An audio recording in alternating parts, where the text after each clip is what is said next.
আমাদের আজকের দিনটা শুরু হলো অন্ধকার থাকতে থাকতে। কারণ ওই যে বলেছিলাম ওয়াটার অ্যাক্টিভিটি করা শুরু হবে আমাদের আজকে থেকেই। তার জন্যেই আমরা চলে এসেছি একদম রাত্রি 3টের সময় ফার্স্ট ওয়াটার অ্যাক্টিভিটি করে নেওয়ার জন্য, যার নাম হলো কায়াকিং।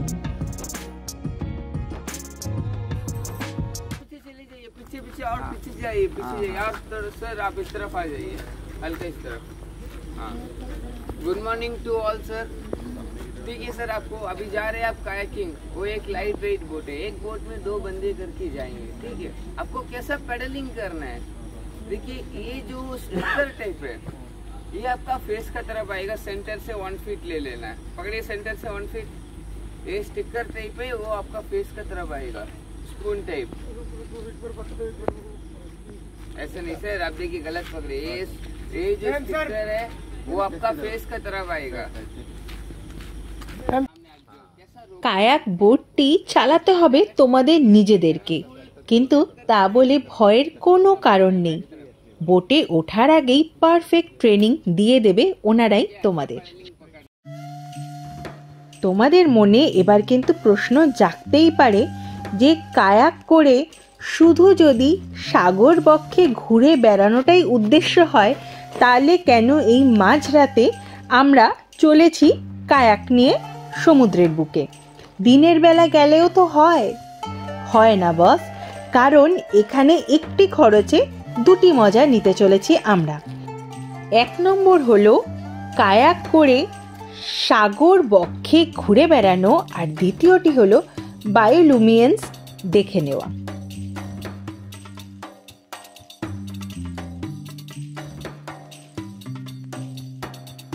বায়োলুমিনেন্স হলো এক ধরনের ছোট্ট ছোট্ট প্রাণী, যাদের শরীরটা অন্ধকারের মধ্যেও জ্বলজ্বল করে ওঠে। কয়েক সেকেন্ডের জন্য সেটা চোখে ধরা পড়ে, কিন্তু ক্যামেরায় তাকে বন্দি করা ভীষণই কঠিন ব্যাপার। আমরা চলেছি এখন তাদেরকেই দর্শন করে নিতে, আর চেষ্টা করব সেই মুহূর্ত তোমাদের সাথে ভাগ করে নিতে। এইটার খরচা পড়ে পার হেড 3000 টাকা, কিন্তু এখানে যেই এক্সপিরিয়েন্সটা হয় সেটা কিন্তু একদম লাইফ টাইম এক্সপিরিয়েন্স, সত্যি অসাধারণ। তার উপরে নিজের হাতে কায়াক ড্রাইভ করা, তার এক্সপিরিয়েন্সটা তো আলাদাই ছিল। তার সাথে বায়োলুমিনেন্সকে দেখে নেওয়া, সেটাও কিন্তু কম কিছু নয়। বন্ধুরা, অনেক চেষ্টা করেছিলাম তোমাদের জন্য বায়োলুমিনেন্সের একটু ঝলক তুলে আনার, কিন্তু সেটা পারলাম না। তাই রেফারেন্সে একটা ছবি দিয়ে দিলাম তোমাদের জন্য। এখন বাজে প্রায় 4টে, চারিদিকে সুন্দর স্নিগ্ধ আলো ছড়িয়ে পড়েছে। ভোর প্রায় হতে চলল, আর 4টের আগে অবধি কিন্তু দেখা যায় এই বায়োলুমিনেন্সদের। তারপরেই কিন্তু সব একদম অদৃশ্য। হয়তো এই সময়েও ওরা আমাদের আশেপাশেই রয়েছে, কিন্তু ভোরের আলোতে তাদের দেখা পাওয়া ভার। তাই আমরাই কায়াক চালিয়ে ঘুরে নিলাম আশপাশটা, আর অভিজ্ঞতাটাও কিন্তু দারুণ। কিন্তু যখন আমরা বায়োলুমিনেন্সদের দেখতে গিয়েছিলাম, সেই সময় কিন্তু আমাদের বোটগুলো একটার সাথে একটা বেঁধে লাইন করে নিয়ে যাওয়া হয়েছিল, যাতে অন্ধকারে কেউ কোনো বিপদে না পড়ে বা রাস্তা হারিয়ে অন্যদিকে না চলে যায়। কিন্তু সকাল হতেই সব বাঁধন খুলে গেল, আর আমরাও পাখা মেলে দিলাম সামনের দিকে। সামনেই ঘটে গেল একটি মজার দৃশ্য। হঠাৎ করেই 2টি বোটে ধাক্কা লাগতে লাগতে জাস্ট একটুর জন্য অ্যাক্সিডেন্টটা হলো না। আমাদের প্রথম ওয়াটার অ্যাক্টিভিটি করে আমরা চলে গিয়েছিলাম আমাদের আজকের আস্তানাতে, যার নাম রাধাকৃষ্ণ হোটেল। আমাদের হ্যাভলকের হোটেলটি ছিল বড়ই সুন্দর। চলো দেখিয়ে দিই কেমন ছিল এর ভেতরের পরিবেশ। সত্যি কথা, আমাদের প্রত্যেকটি হোটেলই ছিল খুবই সুন্দর, তার সাথে নিট অ্যান্ড ক্লিন। এসি তো অবশ্যই ছিল, আর সব থেকে যেটা আমার ভালো লেগেছে ওয়াশরুমগুলো ছিল একদম পরিষ্কার। হোটেলের ভাড়া আলাদা করে শেয়ার করতে পারছি না তোমাদের সাথে, কারণ এটা কিন্তু পুরোটাই আমাদের প্যাকেজের মধ্যেই ইনক্লুড করা ছিল। তাই যদি তোমরা এই হোটেলে থাকতে চাও অবশ্যই কন্ট্যাক্ট করে নিও নাভিদ ভাইয়ের সাথে। আর এখন আমরা চলে এসেছি আমাদের প্রধান ওয়াটার অ্যাক্টিভিটির জন্য, যার নাম হলো স্কুবা, যেটি কিনা হলো আন্দামানের প্রধান আকর্ষণ। আমরা আমাদের স্কুবা ডাইভটা কমপ্লিট করে নিয়েছিলাম ইউনাইটেড স্কুবার সাথে। এখানে প্রথমেই দিয়ে দেওয়া হয়েছে আমাদের একটি ফর্ম। সেই ফর্মটা ফিল আপ করে তোমাদের দিয়ে দিতে হবে ইন ডিটেলস। তার মধ্যে অনেক কোয়ারিজ আছে আর প্রত্যেকটা তোমাদের কিন্তু ফিল করতে হবে।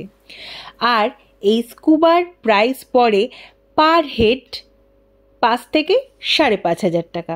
আমাদের এই ভিডিওটাও কিন্তু ওনারাই করে দিয়েছেন, আর এই চার্জটাও কিন্তু ওই টাকার মধ্যেই ইনক্লুড রয়েছে। স্কুবা করার আগে কিন্তু তোমাদেরকে প্রশিক্ষণও নিয়ে নিতে হবে। জলের তলায় কিভাবে শ্বাস নেবে বা কিভাবে ওনাদের বুঝাবে তুমি কেমন ফিল করছো, সেই সব ওনারাই শিখিয়ে দেবে। চলো আর বেশি কথা না বলে এক্সপ্লোর করে নিই সাগর তলদেশ।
অসাধারণ একটি মুহূর্ত কাটালাম আমরা, সারা জীবন মনে থাকার মতো একটি মুহূর্ত।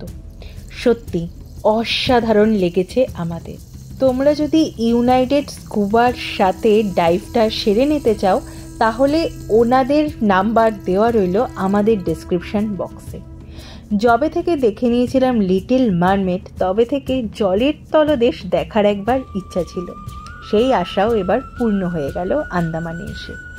এরপরে আমরা চলে এসেছিলাম কালা পাহাড়ের সি বিচে। নামটাই কালা পাহাড়, কিন্তু কোথাও কালা পাহাড় খুঁজে পেলাম না। যেটা খুঁজে পেলাম সেইটা হলো দারুণ একটি সি বিচ আর আনন্দরত কিছু মানুষ। অনেকে কিন্তু এখানে স্নানও করছে।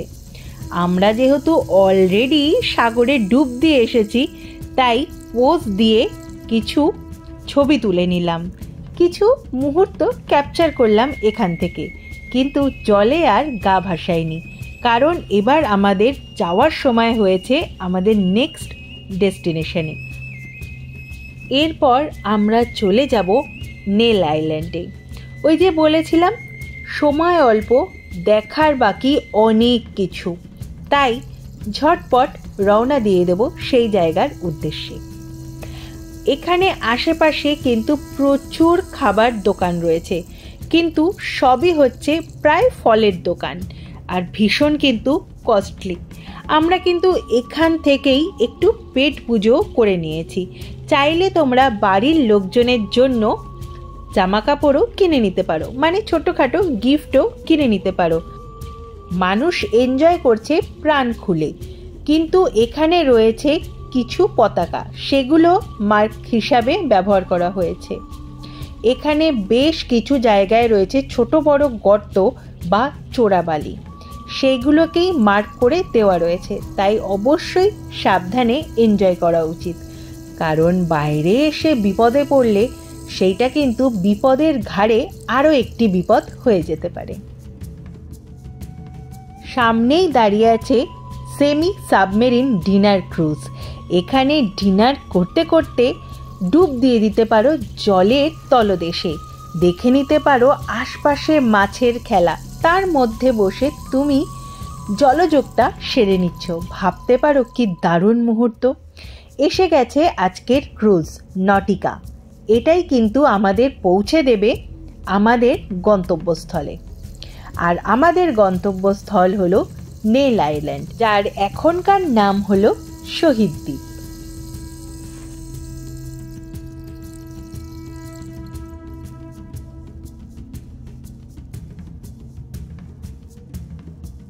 নটিকাতে চেপে আমরা চললাম শহীদ দ্বীপের উদ্দেশ্যে।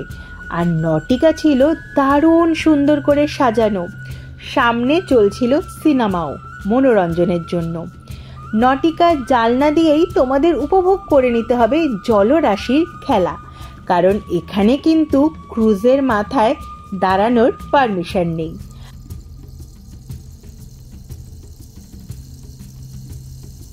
হ্যাভলক থেকে নেল আইল্যান্ডে যেতে সময় লেগেছিল প্রায় 1 ঘন্টা। আর এখানে পার হেড ভাড়া পড়েছিল 1500 টাকা করে। খাওয়া দাওয়ারও ব্যবস্থা রয়েছে নটিকাতে। অবশ্যই তার জন্যে তোমাদের আলাদা করে চার্জ দিতে হবে। সিনেমা তো চলছে মনোরঞ্জনের জন্য, কিন্তু আশপাশের প্রাকৃতিক সৌন্দর্য এতটাই দারুণ ছিল, সবাই কিন্তু সেইগুলো দেখতে ব্যস্ত ছিল। আশপাশটা ঘুরে দেখিয়ে দিচ্ছি তোমাদের নটিকার। আর দেখতে দেখতেই চলে এলাম আমাদের নেক্সট ডেস্টিনেশন নেল আইল্যান্ড বা শহীদ দ্বীপে।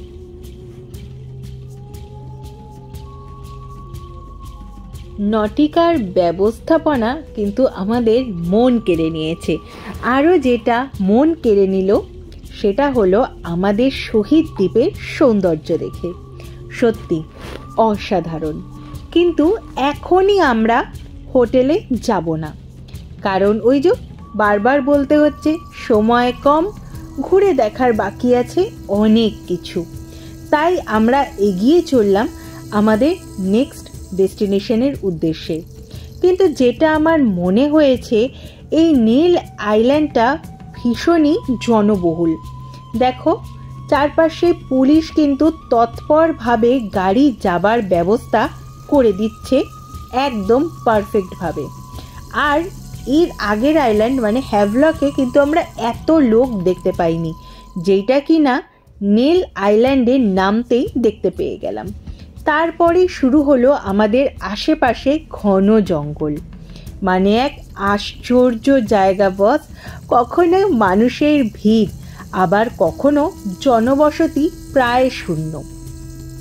গাড়ি পার্কিংয়ে দাঁড় করিয়ে আমাদের বেশ কিছুটা হেঁটে যেতে পড়ল। হাঁটতে হাঁটতেই পৌঁছে গেলাম লক্ষ্মণপুর 1-এ। চলো ঘুরে দেখে নিই জায়গাটি। এই দ্বীপটি কিন্তু বিখ্যাত খাওয়া দাওয়ার জন্য, তার সাথে উপরি পাওনা দারুণ একটি সানসেট। এখানে কিন্তু বসে পড়ে একদম বিশাল মাছের বাজার। তোমরা মাছ চুজ করে নিলেই ওনারা তোমাদেরকে সেটা ফ্রাই করে গরমা গরম তুলে দেবে তোমাদের হাতে। আর সেই সব খাবার কিন্তু ছিল বেশ টেস্টি। দেখতেই পাচ্ছ এখানে কত ধরনের মাছ রাখা রয়েছে, আর সব মাছই কিন্তু ছিল বেশ ফ্রেশ। যদিও বরফ দেওয়া দেখে আমাদের একটু ডাউট হচ্ছিল, কিন্তু ইনি বললেন এই গরমে যদি বরফ ছাড়া মাছ রাখা হয় তাহলে সঙ্গে সঙ্গে কিন্তু মাছটা নষ্ট হয়ে যাবে, নইলে কিন্তু মাছ রয়েছে একদম ফ্রেশ। আর আমরা বস বাঙালি, মাছে ভাতে বাঙালি কথাতেই আছে, তাই মাছ দেখলাম আর খেলাম না সেটা কি করে হতে পারে। নিয়ে নিলাম কিন্তু একটি মাছ টেস্ট করার জন্য। এই যে মাছটি দেখছো, এই মাছটাই আমরা নিয়ে নিয়েছিলাম। এইটি পড়েছিল 400 টাকা। আর পেছনের যেটা প্লাস্টিকে ভরে রান্না হচ্ছে তার নাম হলো স্কুইড। তার ধারে কাছেও আমরা যাইনি। এরপরে ক্লান্ত শরীরে ফিরে এসেছিলাম আমাদের হোটেলে। হোটেলের নাম কি বা তার ইন ডিটেলস শেয়ার করে নেব নেক্সট ব্লগে, কারণ আজকে ভীষণভাবেই ক্লান্ত, একটু বিশ্রামের প্রয়োজন। তাই ব্লগটা এখানেই শেষ করছি, কিন্তু হোটেলটা ছিল কিন্তু অসাধারণ। আমাদের ব্লগগুলো তোমাদের ভালো লাগলে অবশ্যই লাইক কমেন্ট শেয়ার করো প্লিজ। তোমাদের ভালোবাসা না পেলে আমরা কি করে হেঁটে যাব সামনের দিকে। তাই প্লিজ লাইক কমেন্ট শেয়ার করো, সাবস্ক্রাইব করো আমাদের চ্যানেল এক্সপ্লোর দ্য লাইফ ইটিএলকে।